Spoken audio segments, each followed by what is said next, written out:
하나님의 말씀 에스라서 3장 1절로 13절까지 말씀입니다. 3장 1절에서 7절은 예배의 제단, 8절에서 13절은 이제 성전의 기초. 그래서 1절로 13절까지 하나님 말씀 받들어 읽습니다. 1절. 이스라엘 자손이 각자의 성읍에 살았더니 일곱째 달에 이르러 일제 예루살렘에 모인지라. 요사닥의 아들 예수아와 그의 형제 제사장들과 스알디엘의 아들 스룹바벨과 그의 형제들이 다 일어나 이스라엘 하나님의 제단을 만들고 하나님의 사람 모세의 율법에 기록한 대로 번제를 그 위에서 드리려 할세. 무리가 모든 나라 백성을 두려워하여 제단을 그 터에 세우고 그 위에서 아침 저녁으로 여호와께 번제를 드리며 기록된 규례대로 초막절을 지켜 번제를 매일 정수대로 날마다 드리고 그 후에는 항상 드리는 번제와 초하루와 여호와의 모든 거룩한 절기의 번제와 사람이 여호와께 기쁘게 드리는 예물을 드리되 일곱째 달 초하루부터 비로소 여호와께 번제를 드렸으나 그때 여호와의 성전 지대는 미처 놓지 못한지라. 이에 석수와 목수에게 돈을 주고 또 시돈 사람과 두로 사람에게 먹을 것과 마실 것과 기름을 주고 바사왕 고레스의 명령대로 백향목을 레바논에서 요빠 해변까지 운송하게 하였더라. 예루살렘에 있는 하나님 성전에 이른 지 2년 둘째 달에 스알디엘의 아들 스룹바벨과 요사닥의 아들 예수아와 다른 형제 제사장들과 레위 사람들과 무릇 사로잡혔다가 예루살렘에 돌아온 자들이 공사를 시작하고 20세 이상의 레위 사람들을 세워 여호와의 성전 공사를 감독하게 하매 이에 예수아와 그의 아들들과 그의 형제들과 갓미엘과 그의 아들들과 유다 자손과 헤나닷 자손과 그의 형제 레위 사람들이 일제히 일어나 하나님의 성전 일꾼들을 감독하니라. 건축자가 여호와의 성전에 기초를 놓을 때에 제사장들은 예복을 입고 나팔을 들고 아삽 자손 레위 사람들은 제금을 들고 서서 이스라엘 왕 다윗의 규례대로 여호와를 찬송하되 찬양으로 화답하며 여호와께 감사하여 이르되 주는 지극히 선하심으로 그의 인자하심이 이스라엘에게 영원하시도다 하니 모든 백성이 여호와의 성전 기초가 놓임을 보고 여호와를 찬송하며 큰 소리로 즐거이 부르며 제사장들과 레위 사람들과 나이 많은 족장들은 첫 성전을 보았으므로 이제 이 성전의 기초가 놓임을 보고 대성통곡하였으나 여러 사람은 기쁨으로 크게 함성을 지르니 백성이 크게 외치는 소리가 멀리 들림으로 즐거이 부르는 소리와 통곡하는 소리를 백성들이 분간하지 못하였더라. 아멘. 기도합니다.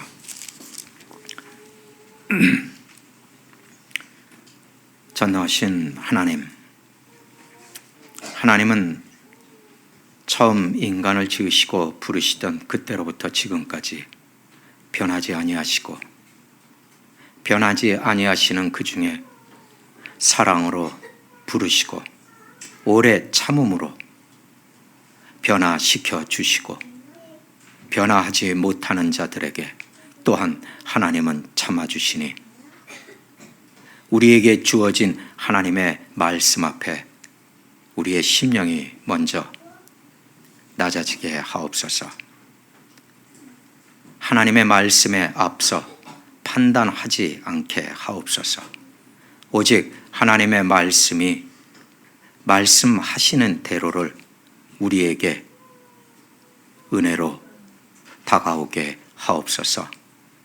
우리가 우리의 마음을 추스리고 마음의 옷깃을 여민하니 하나님께서 성령의 기름 부으심으로 오늘 각 성도들마다 하나님의 백성의 길로 돌아오는 길에 세우옵소서.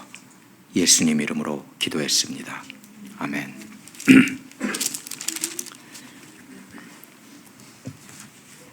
에스라서나 느헤미야서는 무너진 예루살렘 성, 그리고 이미 무너져서 없어진 성전, 그리고 마을들, 하나님의 백성들의 삶의 새롭게 일어나는 모습을 기록으로 남긴 역사서입니다. 우리는 성전을 지은 것은 아니에요. 그런데 이미 우리에게 성전은 각 백성들, 즉 예수 그리스도의 참 제자들이 성전이죠. 그런 의미에서 우리는 지금 성전을 짓고 있죠. 성전을 짓는 일이 끝난 것도 아니고 시작이 안 된 것도 아니고 우리는 지금 성전을 짓고 있죠. 최근 5개월 동안 6개월에 가까운 시간을 우리는 함께 모여 예배하는 곳에 보다 나은 환경과 편리를 위해서 공사를 했죠. 그리고 이제 그것이 끝났습니다. 나머지는 아주 여러 가지 잔손들이 가야 하는 일들만 남아서 그건 앞으로도 며칠, 몇 주간 우리가 틈나는 대로 청소 더 하고 또 하고 주변을 고르고 정리하는 일들이 남아 있습니다. 그러므로 끝났습니다. 그래서 오늘 에스라서를 들여다보면 에스라서는 이 에스라가 이 성경에 등장하기 전 200년 전에 이미 예언이 되고 있었습니다. 그것은 이사야서를 보면 나오죠. 이사야서 44장에 나와 있지만 지금은 제시하지는 않아요. 나중에 한번 찾아 읽어보시면 은혜가 될 거라고 생각합니다. 이사야서는 주전 8세기경에 살았던 분이고 지금 이 이야기는 주전 536년경의 이야기, 6세기 때의 이야기로서 하나님께서는 정확하게 이사야 선지자를 통해서 내가 예루살렘을 멸망시킬 것이고 내가 또 그 예루살렘을 재건하리라. 그런데 그때 이 재건을 하도록 명령하고 도와주고 지시할 자는 고레스 왕이다 라는 것을 이미 200년 전에 예언을 하고 있죠. 그래서 그 고레스 왕이 칙령을 내려 왕의 명령을 내려서 너희 이스라엘 사람들은 유대인들은 이제 너희 고향 예루살렘으로 돌아가서 무너진 그 성 하나님의 성전을 재건하라 하고 명령을 내줘요. 이 사람은 이교도의 왕이에요. 이 사람은 정확하게 하나님의 이름을 사용하고 있으나 하나님을 두려워하지만 하나님만 두려워하는 사람은 아니에요. 근데 성경을 보면 하나님은 이교도들을 사용해서 쓰시죠. 그리고 약 70년 전에 예루살렘을 무너뜨릴 때 하나님은 바로 느부갓네살이라는 바벨론의 왕을 통해서 이 예루살렘을 무너뜨리도록 하시죠. 이 모든 사건들은 오래전부터 예언이 되고 예고가 되고 경고가 되어 왔지만 그들은 그럴 때마다 이 선지자들을 핍박하고 비웃었고 가볍게 여겼고 심지어 죽였어요. 그리고 그 일이 오늘 이제 이루어졌음에 대해서 우리는 읽고 있죠. 70년이 지났다는 건 또 예레미야 선지가 예언했던 대로 너희가 그 땅에서 70년이 지나면 이라고 말하는 거예요. 오늘 이 본문에 등장하는 사람들의 숫자는 대략 5만 명에 이르는 사람들이에요. 그런데 이 에스라서에 보면 이 자기가 살던 땅을 떠나서 모든 것을 놓고 무너진 하나님 땅 예루살렘에 돌아오는 사람들의 이름과 가족과 그 수요가 정확하게 명시가 돼 있어요. 전부 다 하나하나 산수적으로 제가 써서 합쳐서 내보니까 49,897명, 5만 명에서 103명이 빠져요. 그래서 그냥 편의상 5만 명이라고 저는 이야기를 할 거예요. 이 사람들의 이름과 가문과 그 내용들이 그대로 여기에 에스라서에는 기록이 되어 있어요.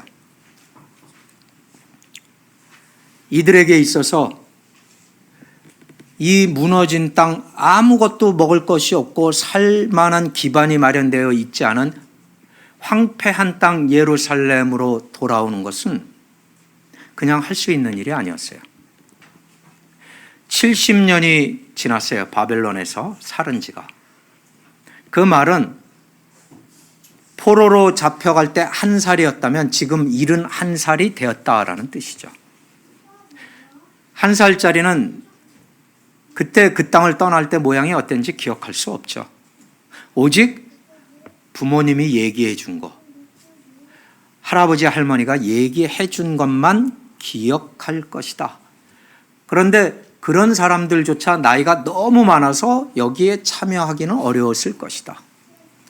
왜냐하면 호주의 이민사를 보면 한국 사람 이민이 아마 대략 한 50년 정도 보면 될까요 싶어요. 50여 년 정도에 지금 빠르면 5세대가 나왔을 수 있고 아마 일반적으로 4세대 정도가 나와 있을 거예요. The first generation이죠. 이 4세대째가 나와 있어요. 이들은 본래 자기 나라의 말을 잘 못해요. 오늘 여기에 등장하는 사람들은 히브리어를 할 줄 아는 사람들이 아니에요. 70년이니까 이들은 이미 6세대까지 갔던 사람들이에요. 너무나도 그 땅, 페르시아나 바사라고 불리우는 페르시아나 바빌론의 문화에 아주 익숙한 사람들이에요. 그들의 언어에 능통한 사람들이에요. 거기서 학교를 다녔고 거기서 학위를 땄어요. 그런데 하나님께서 이들에게 오셔서 그들의 마음을 움직이셨어요. 달리 얘기하면 하나님께서 그들의 마음에 감동을 주셨어요. 그때 당시에 얼마나 많은 사람들이 그 바사 땅 혹은 바빌론의 그 땅에 흩어져 살았는지 우리는 정확히 모르지만 그보다 훨씬 많은 사람들이 살고 있었다는 것은 알고 있어요. 왜냐하면 에스더의 이야기는 이 이후의 이야기예요. 비슷한 때를 지나서 이후의 이야기거든요. 근데 굉장히 많은 유대인들이 그 제국에 살고 있었음을 우리는 알고 있죠. 그리고 이 에스라 다음으로 오는 사람이 느헤미야예요. 느헤미야는 총독으로 오죠. 그러니까 유대인이라고 다 하나님이 그 마음에 감동하심을 준 것은 아니에요. 그 마음의 감동을 받은 자들에 대한 이야기예요. 그들이 5만 명. 5만 명이었다는 거예요. 10분의 1이었는지 100분의 1이었는지는 모르겠어요. 그들에 대한 이야기예요. 즉 하나님의 감동하심을 받은 택함을 입은 백성들이 옮겨왔습니다. 70년 산 끝에 그들은 그 땅에 아무리 가진 것이 없어도 가진 것이 많은 사람들이에요. 그 땅에 익숙하고 그 땅에 학교를 다녔고 그 땅에 친구들이 있고 그 땅에 직업이 있고 그 땅에 재산이 남겨져 있고 그 땅에 집이 있고 모든 것들이 있는데 이건 가지고 갈 수가 없어요. 예금 시스템이 있어서 인터넷으로 송금하고 돈을 찾아가지고 다 저쪽으로 보내놓고 이런 건 가능하지 않은 시대예요. 그냥 다 놓고 떠나는 사람들에 대한 이야기예요. 그들에게 있어서 하나님의 백성이라고 불리우는 그 자리를 그대로 그 놀라운 특권의 자리를 찾을 수 있는 두 번째 기회가 왔어요. 세컨드 찬스요. 정확하게 오늘날 우리의 이야기와 흡사해요. 모두가 다 하나님의 백성이라고 믿었으나 실제로 하나님에 의해 감동을 입은 자들은 5만 명. 모두가 다 교회를 나오나 실제로 다 하나님의 감동을 입은 백성이라고는 볼 수 없는 것은 우리 스스로들 알고 있어요. 그럼에도 불구하고 이 두 번째 기회는 열려 있는 기회예요. 왜냐하면 이건 비밀이 아니거든요. 이건 비밀이 아니에요. 이웃 사람들, 이웃 친구들, 나와 함께 지냈던 그런 사람들에게 이야기했을 거예요. 5만 명은. 우리 이번에 간다. 야, 예루살렘에 뭐하러 가? 거기 뭐 먹을 게 있다고? 알아. 먹을 게 없어. 살 수 없을지도 몰라. 그런데 하나님께서 가라 하시네. 내 마음을 움직이시고 감동하시네. 그래서 우리 가족은 간다. 그랬더니 그 사람들은 그래요. 그래, 잘 가. 너는 믿음이 있잖아. 그래, 넌 그 믿음으로 하나님께서 널 축복해 주실 거야. 그런데 이렇게 말한 사람 믿음이 있어 보이잖아요. 그는 안 가요. 남아서 그 이야기를 하는 거죠. 내가 아는 사람이 이런 사람인데 이런 믿음의 간증이 있어 하고 얘기를 해요. 그런데 진리의 때가 와요. 진리의 때가 오면 우리는 행동을 해야 돼요. 나를 위해서가 아니라 하나님의 계획, 하나님의 뜻을 위해서 우리는 행동할 때가 와요. 우리는 실제 시간을 거기에 쏟아야 할 때가 와요. 우리는 스스로 우리가 노동을 거기에 쏟아 부어야 할 때가 와요. 나머지 사람들은 다 믿음으로 말하는 것 같으나 하나님이 그들의 마음을 감동하시지는 않았다. 그게 에스라서를 주의 깊게 읽어보면 계속해서 강조되고 있는 것들 중에 하나예요. 왜냐하면 대부분의 교회를 나오는 사람들 중에 그렇게 하지 못하는 사람들은 사실 세상이 주는 편안함에 너무 익숙해요. 내가 살아온 환경이 너무 익숙한 거예요. 그걸 버리고 포기하고 떠난다는 것 자체가 합리적이지 않은 거예요. 이성적이지 않는 거라는 거예요.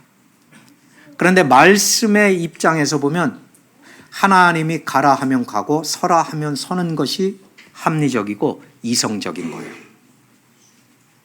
그래서 대부분의 사람들은 바사에 남았어요. 그들은 말만 하고 있었어요. 사도행전에서 2장에 최초로 교회가 탄생을 해요. 그것도 예루살렘이에요. 교회가 탄생했을 때 그 교회의 영광은 이렇게 드러났었어요. 그 교회 안에 가난한 자들, 형편이 어려운 자들이 있었어요. 그런데 그들이 밥을 굶지 않고 없는 것 때문에 비참해지지 않았어요. 왜냐하면 그 교회에 조금 더 가진 자들이 자기의 것을 내어놓기 시작했어요. 그래서 그 예루살렘에 믿지 않는 세상 사람들이 그들을 보고 칭송을 했다라고 말하고 있어요. 그게 뭐예요? 그게 교회의 영광이에요. 그게 하나님의 영광이 드러나는, 교회는 마땅히 하나님의 영광을 담고 있는 그릇이라야죠. 그런데 불행히도 그 이후에 우리는 말로도 눈으로도 그와 같은 하나님의 영광을 담고 있는 교회를 실상 만나본 적은 없어요.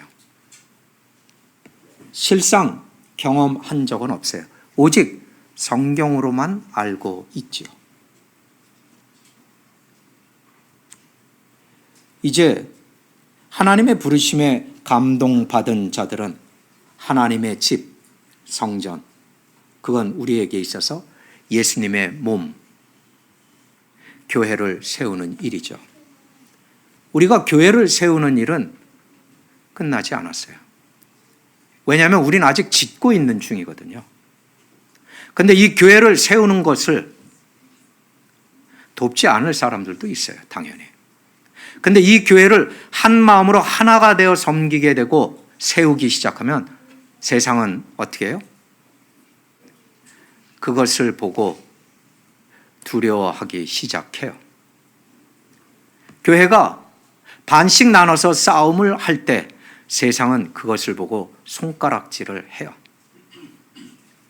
그들도 진리가 뭔지는 알거든요. 하나님의 집을 세운다는 것은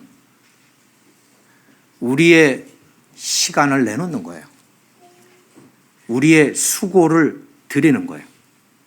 우리의 가진 것들을 포기하는 거예요. 가장 중요한 우리의 자존감.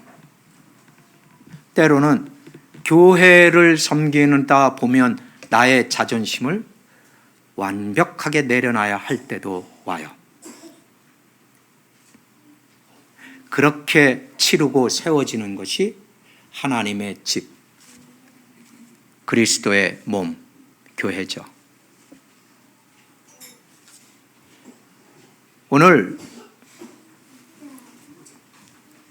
3장 1절의 번역을 한국 번역은 이렇게 말하고 있어요. 이스라엘 자손이 각자의 살던 그 자리에서 일곱째 달에 일제히 예루살렘에 모였습니다. 그런데 영어 성경은 그걸 조금 구체적으로 표현해요. 일제히 함께 모였습니다. 하나로. 하나가 되어 예루살렘에 모였습니다. 라고 말하고 있어요. 에스라서 3장은 두 가지를 이야기하고 있어요. 성전을 지으라고 보냄받은 백성들이 실상은 성전을 짓는 일을 제일 처음 하지 않아요. 무엇을 했느냐면 이들은 2절에 이것을 제일 먼저 해요. 요사닥의 아들 예수아와 그의 형제 제사장들과 스알디엘의 아들 스룹바벨과 그의 형제들이 다 일어나 이스라엘의 하나님의 제단을 세우더라. 하나님의 제단. 하나님의 제단은 하나님 앞에 희생 제단을 세우는 것이고 하나님 앞에 예배 제단을 세우는 것을 말하는 거예요. 이건 정확하게 여기에 명시된 대로 모세의 율법에 기록한 대로 출애굽기 20장 22절에서 26절 말씀을 보면 여호와께서 모세에게 이르시되 너는 이스라엘 자손에게 이같이 하라. 내가 하늘로부터 너에게 말해주는 것을 너희가 실제로 보았지 않느냐. 그러니까 모세는 이 제단을 하나님이 말씀하시는 동시에 보여주시는 것을 하늘로부터 보여주신 것을 보았습니다. 그래서 성막도 모세가 본 것이에요. 너희는 나를 무엇과 비교해서 은이나 금으로나 너희를 위해 십자가를 만들지 말라. 은금으로. 내게 토단을 쌓고 그 위에 내 양과 소로 내 번제에 화목제를 드리라. 내가 내 이름을 기념하게 하는 모든 곳에서 너에게 임해서 복을 주리라. 내가 내게 돌로 제단을 쌓을 때 절대 다듬은 돌, 만든 돌로 쌓지 말라. 자연석, 본래 있는 그대로의 돌, 그것은 인간의 도구나 기계로 그것을 만들면 부정하게 함이라. 너는 그 제단에 이를 때 층계로 내 제단 위에 오르지 말라. 왜냐하면 너의 하체가 그 위에 드러날까 함이니라. 그러면 죽어요.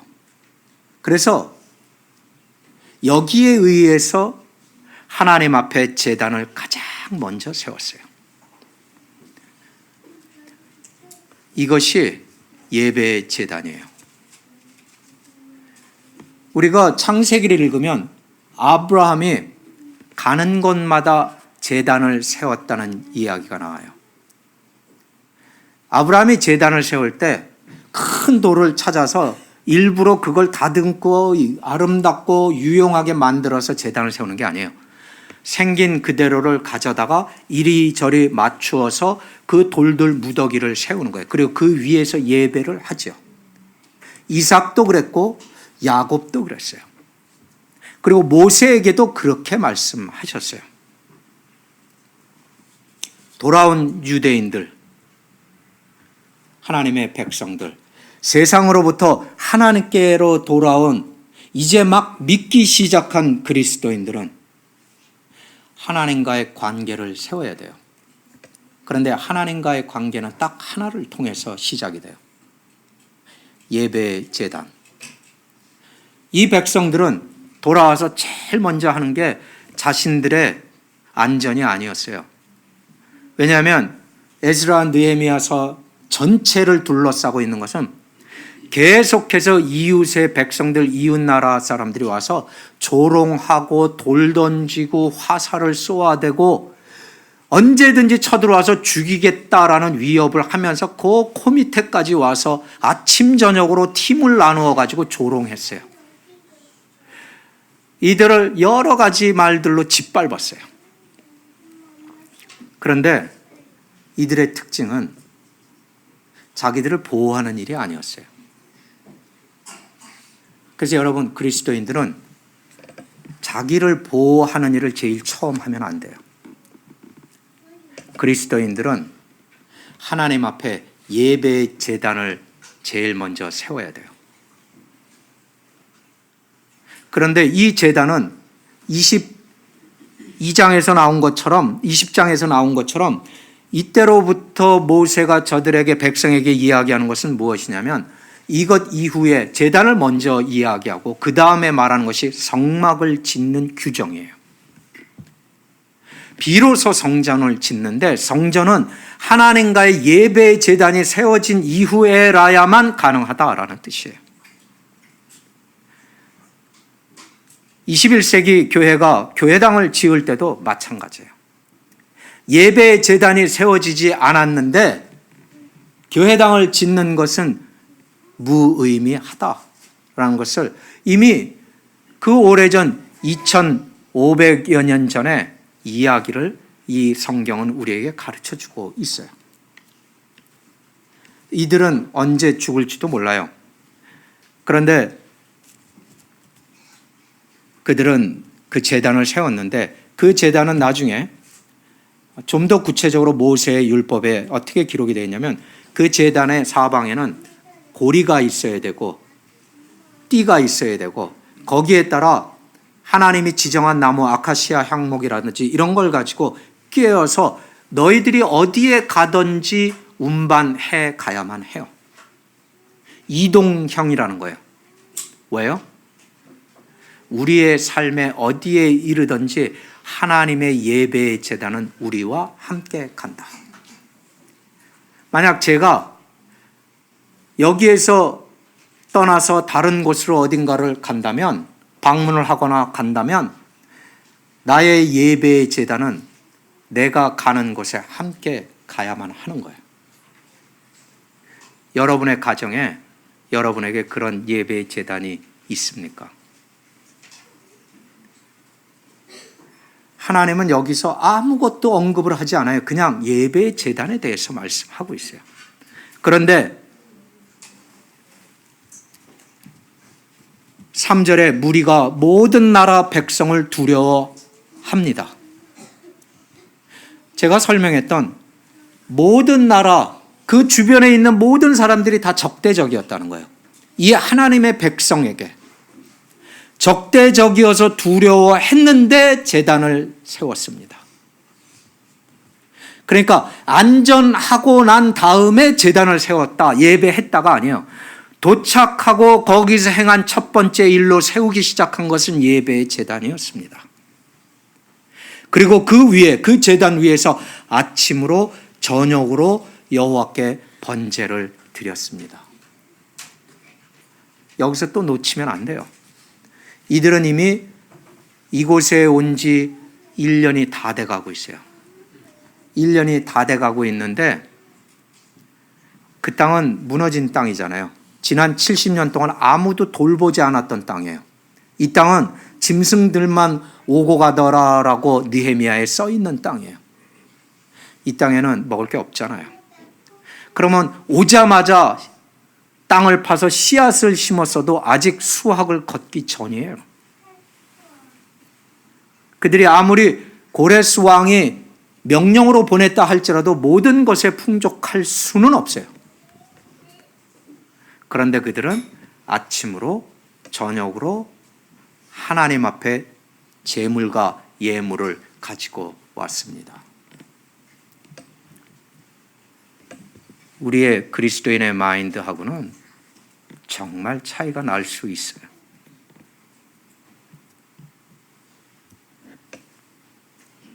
느부갓네살은 그 제단을 파괴했던 사람이 완벽하게 하나님의 명령에 의해서.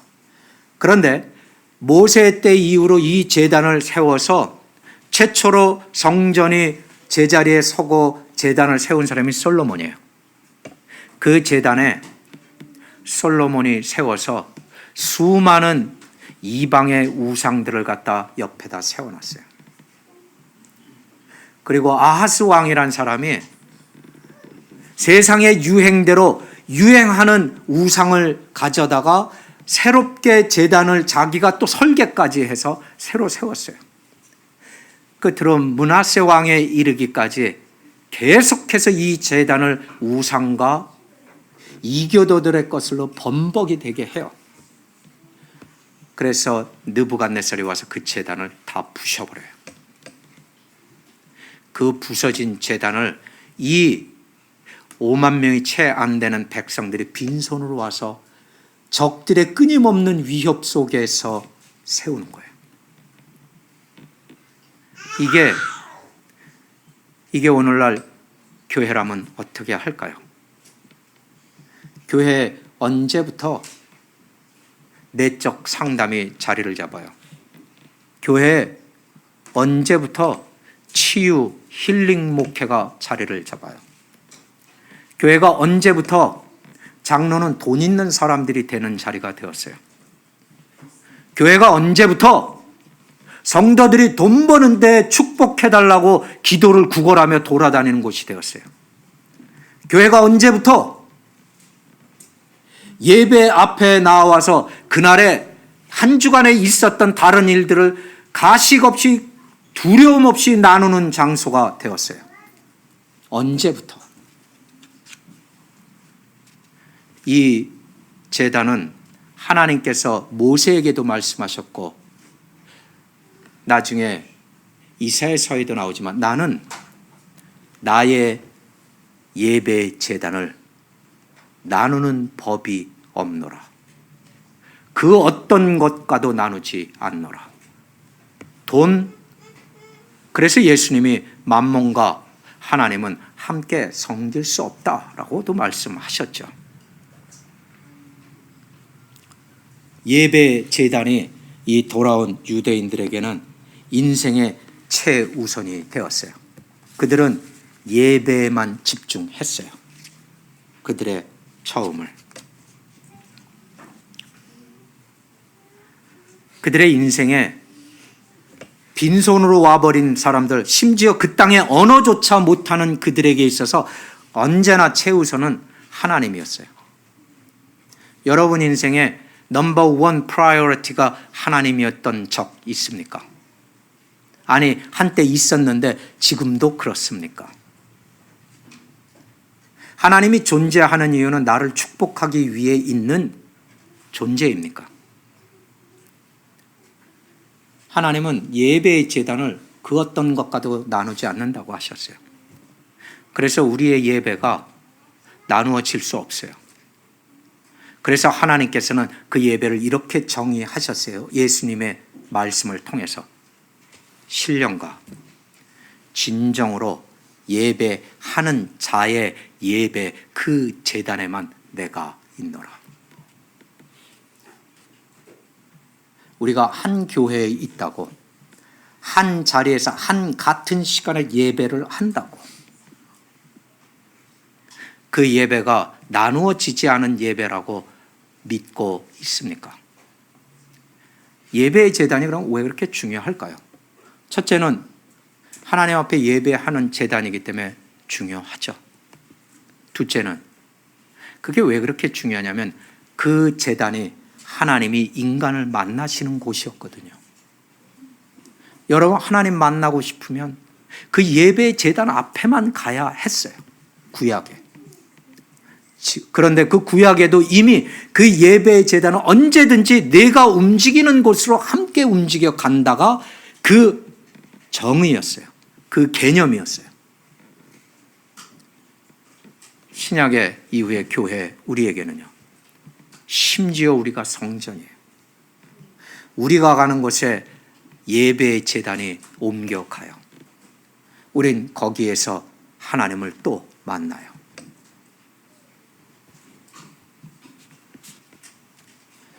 이들이 하나가 되어 하나님 앞에 나와 예배하며 예배의 제단을 세우기를 원했고 아침 저녁으로 제물과 제단, 희생 제물로 드렸다라고 표현을 하고 있어요. 하나가 되었다. 1절에 나와 있는 것처럼 다 함께 모여서라는 그 단어는 요한일서 4장 20절 말씀을 보면 예수님도 하신 말씀이에요. 누구든지 하나님을 사랑한다 하고 눈에 보이는 형제를 미워하는 자는 거짓말하는 자다. 왜냐하면 눈에 보이는 자도 사랑하지 않는데 사랑한다라고 한다면 그럼 사랑하면 눈에 보이는 형제니까 찾아가서 사랑하자고 우리가 화해하자고 해야 할 것인데 하지 않는다면 그건 거짓말이다. 그 형제를 사랑하지 아니하는 자는 하나님을 사랑하지 않는 것이다. 왜냐하면 보이는 형제를 사랑할 수 없는 자는 보이지 않는 하나님을 사랑할 방법에 이르지 못하기 때문이다.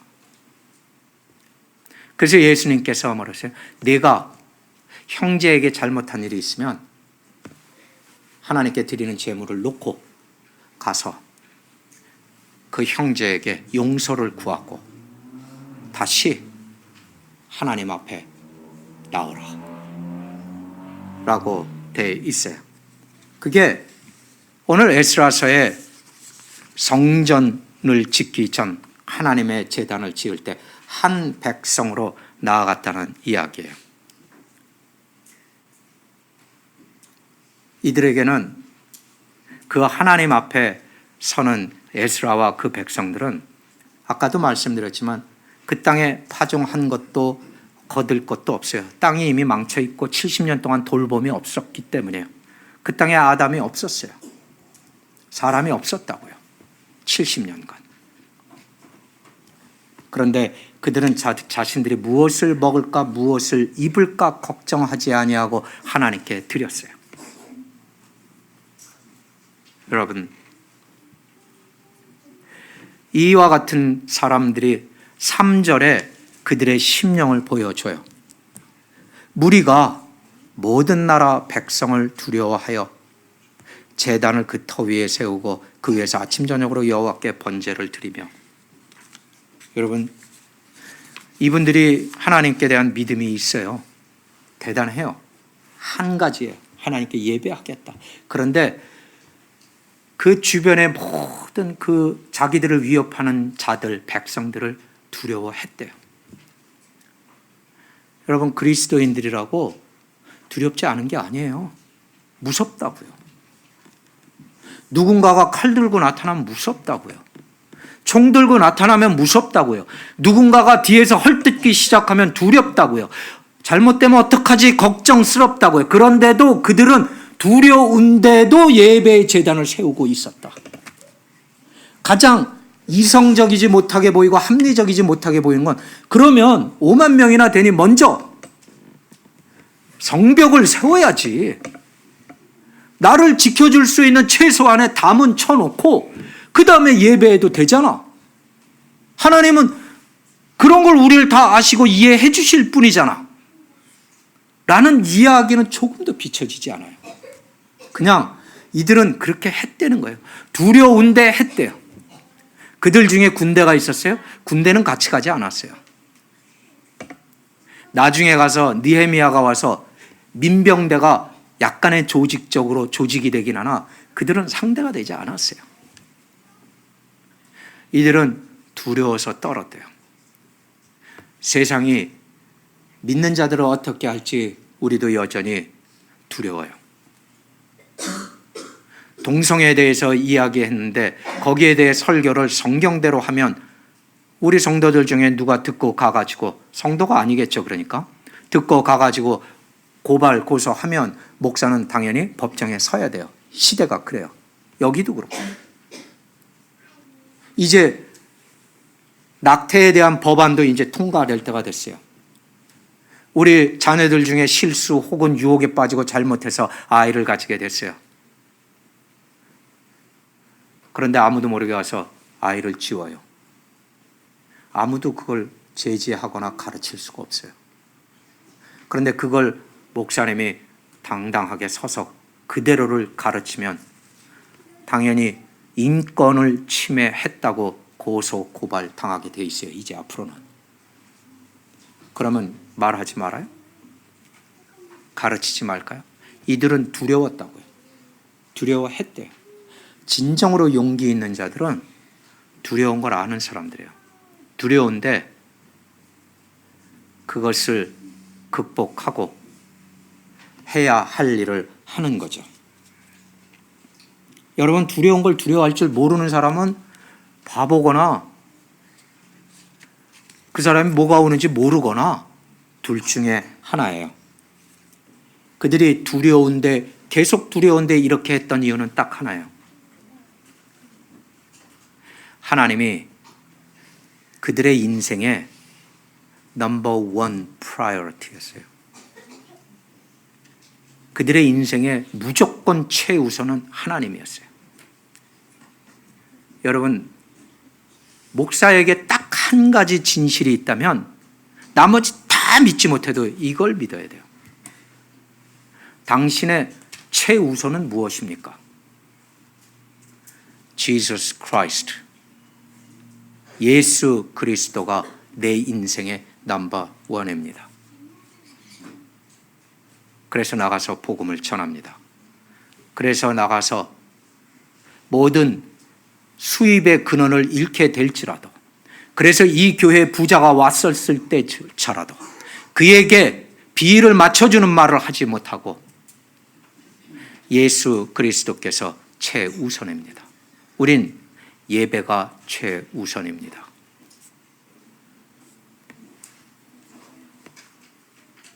여러분, 하나님은 이들의 조상들의 죄로 인해 그들을 벌하셨지만 하나님은 결국 이 백성들에게 세컨드 찬스를 주시는 거예요.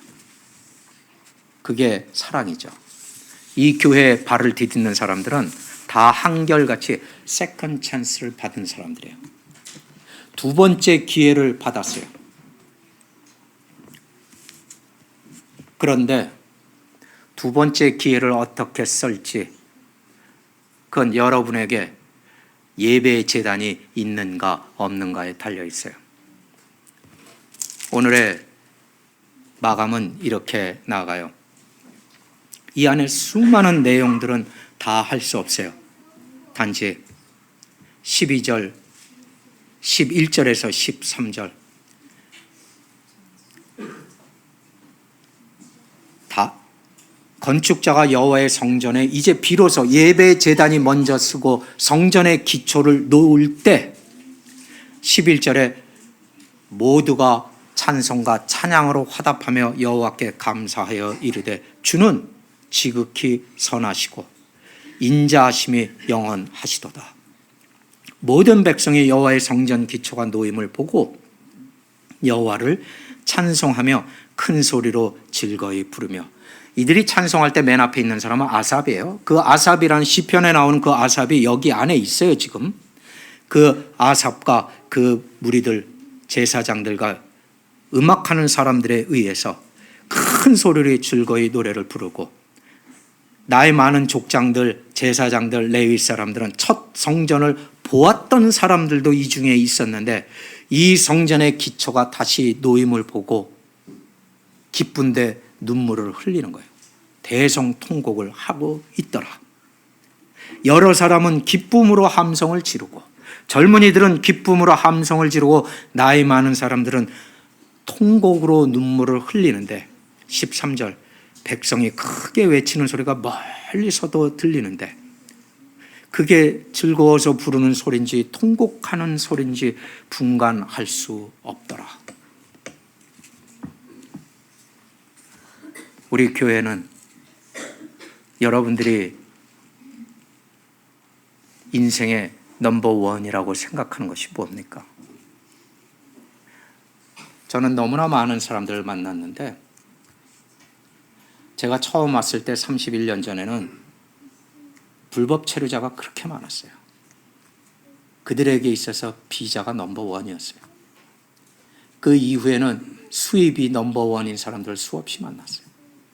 그 이후에는 축복이 넘버원인 사람들 교회에서 끝도 없이 만나요. 그 이후에는 자녀들이, 물질이 헤아릴 수 없는 것들을 만나요. 그런데 오늘 질문은 이거죠. 여러분의 프라이어리티 넘버원은 뭡니까? 하나님입니까? 만약에 하나님이 여러분의 넘버원이면 나머지 모든 것들은 제자리로 들어갑니다. 이 넘버원이 되지 못했을 때 나머지 모든 것들은 뒤죽박죽이 됩니다. 여러분이 볼 때 그것이 좋아 보일지라도. 여러분이 가는 곳마다 예배의 제단이 세워집니까? 여러분은 세상이 두려우나 그 두려움을 하나님의 말씀으로 극복하십니까? 오늘 각 가정들마다 예수 그리스도 넘버원, 예배의 제단이 세워지는 가정들이 되시기를 주님의 이름으로 축원합니다. 기도하겠습니다. 아버지 하나님,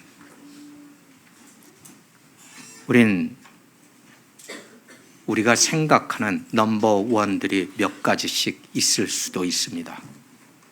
그 중에 한 가지도 포기하기에 너무나도 뼈아플 수 있습니다. 우리의 넘버원 재물이 포기되고, 우리의 넘버원 자녀들이 포기되고, 우리의 넘버원 우리의 직장이 포기되고, 우리의 넘버원 우리의 사는 집, 우리의 가진 재물들이 포기되면, 그러면 하나님이 자동으로 넘버원이 되는 겁니까? 이 모든 것들이 주어진 상태에서 우리의 넘버원은 반드시 살아계신 하나님이기에 하옵소서. 오직 하나님의 자리에 하나님만 있게 하옵소서. 나의 그 어떤 모양도 그 자리에 들어가지 못하게 하옵소서. 가는 곳마다 가장 먼저 예배의 제단이 세워지게 하옵소서. 축복의 강물은 그 자리에서부터, 제단의 밑에서부터 흘러나오는 것을 믿사오니, 모두들 그 마음 앞에 마음을 내려놓고 주님의 십자가를 기억하는 자들에게 이제로부터 성령의 강물이 되어 흐르시옵소서. 감사하여 예수 그리스도 이름으로 기도했습니다. 아멘.